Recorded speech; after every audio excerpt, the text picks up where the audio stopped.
Oi, pessoal, tudo bem? Meu nome é Lara, eu sou professora de literatura. Esse é o Desconversas Literárias, Socializando a Leitura, e no vídeo de hoje nós vamos falar sobre uma outra face da autora Hilda Hilst. Vamos lá?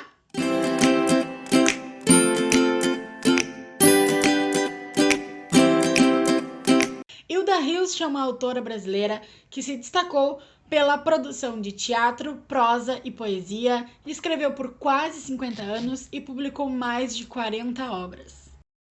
Sua vasta produção tem uma riqueza de elementos e uma literariedade que a tornam uma das autoras mais importantes da literatura brasileira.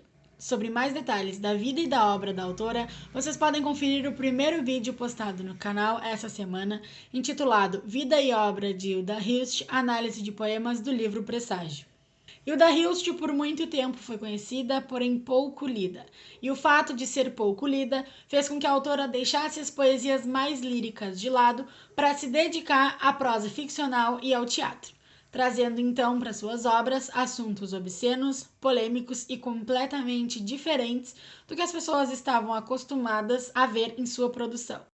Seu intuito era acordar a sociedade, que, segundo ela, estava dormindo há tempo demais sob o mesmo estilo literário, sob uma mesma leitura.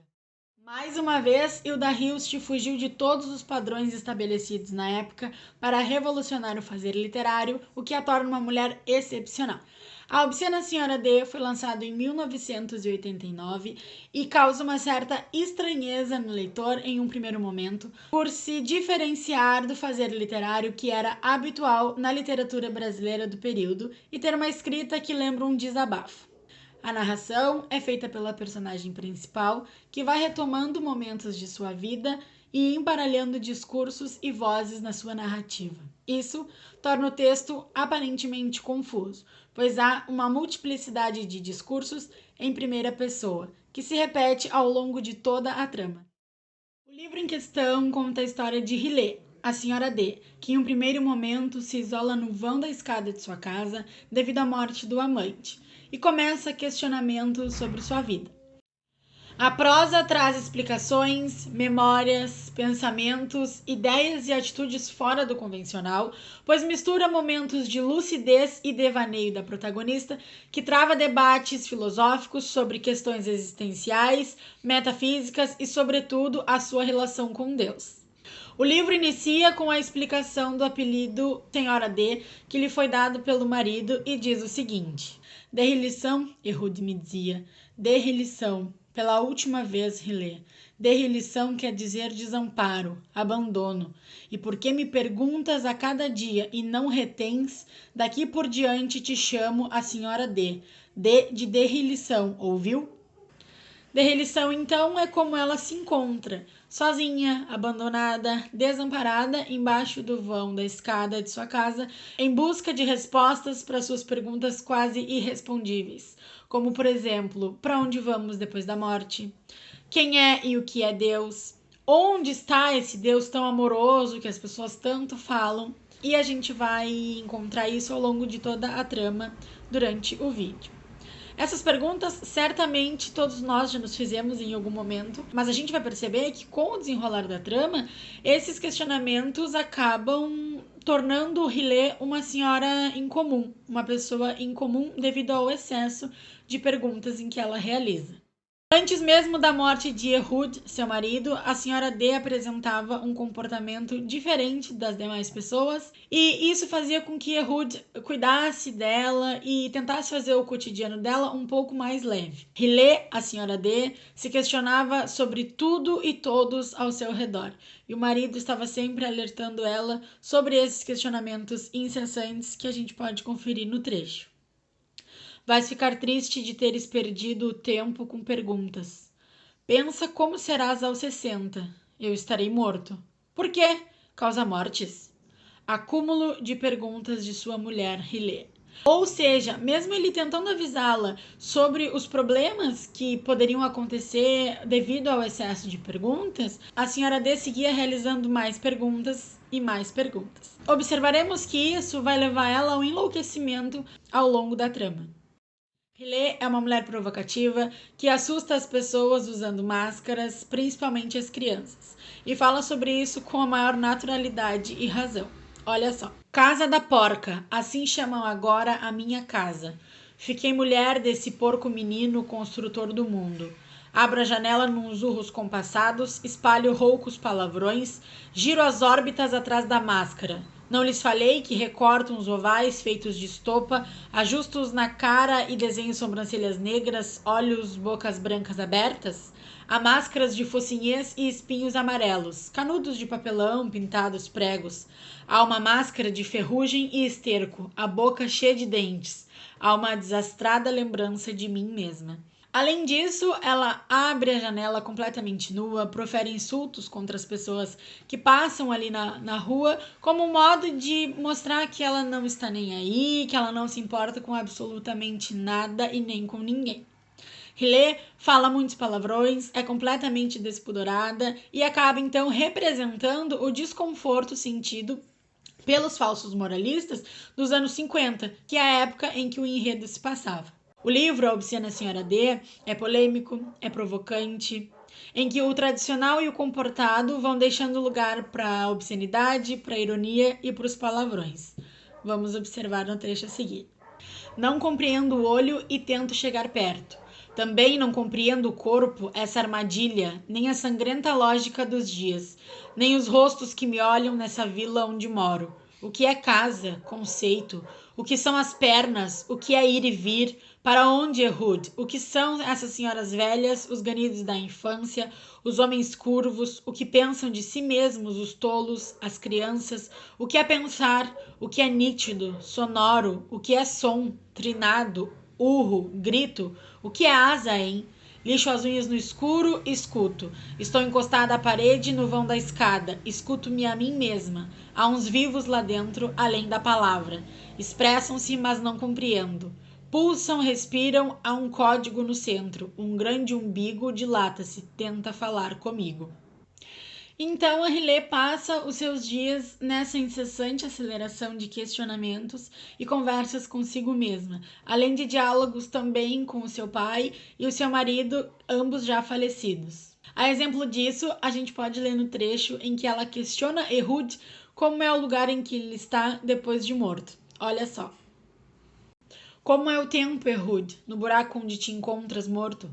Como vive o tempo aí, escuro e de repente centelhas de cores? Como é o tempo do inchado, do verme, do asqueroso? Como é o tempo do úmido, do fosso? Então a gente pode perceber que mesmo depois que o marido dela já está morto, ela segue fazendo perguntas.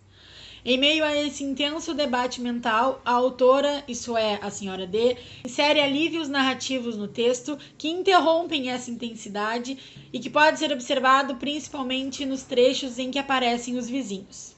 A falta de sanidade mental da idosa, a senhora D, rompe com os padrões impostos pela sociedade. Devido ao seu comportamento agressivo e depravado, os vizinhos questionam o que podem fazer para ajudar Riley a melhorar, ao mesmo tempo em que se assustam com as atitudes da senhora. Vejamos. Senhora D, olhe, 2 pãezinhos para a senhora. Fui eu mesma que fiz. Sou sua vizinha, se lembra? Olhe, senhora D, não pode se trancar assim. A morte é coisa que não se pode dar jeito, né? O senhor Ehud ficaria triste lhe vendo assim. Tá morto, né? A morte vem para todos. A senhora também podia colaborar com a vizinhança, né? Essas caras que a senhora anda pondo quando resolve abrir a janela assustam minhas crianças. Ai, senhora D, não faz assim agora. Isso é coisa de mulher desavergonhada. Ai, que é isso, Madonna? Tá mostrando as vergonhas pra mim. Aí, ó, Antônia, ó, Tunico. Só quis dar o pão pra ela e olha como ficou. Tá pelada. Ai, gente, embiritou. Credo, nossa senhora. É caso de polícia essa mulher.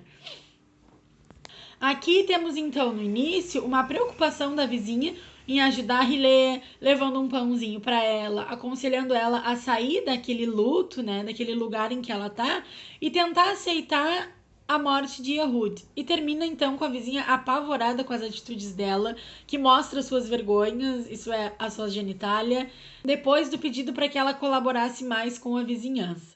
A senhora D causa preocupações no lugar, na vila onde mora, e devido a isso, os vizinhos tentam ajudar, fazer alguma coisa para tentar melhorar o dia a dia dela, a condição de vida em que ela se encontra.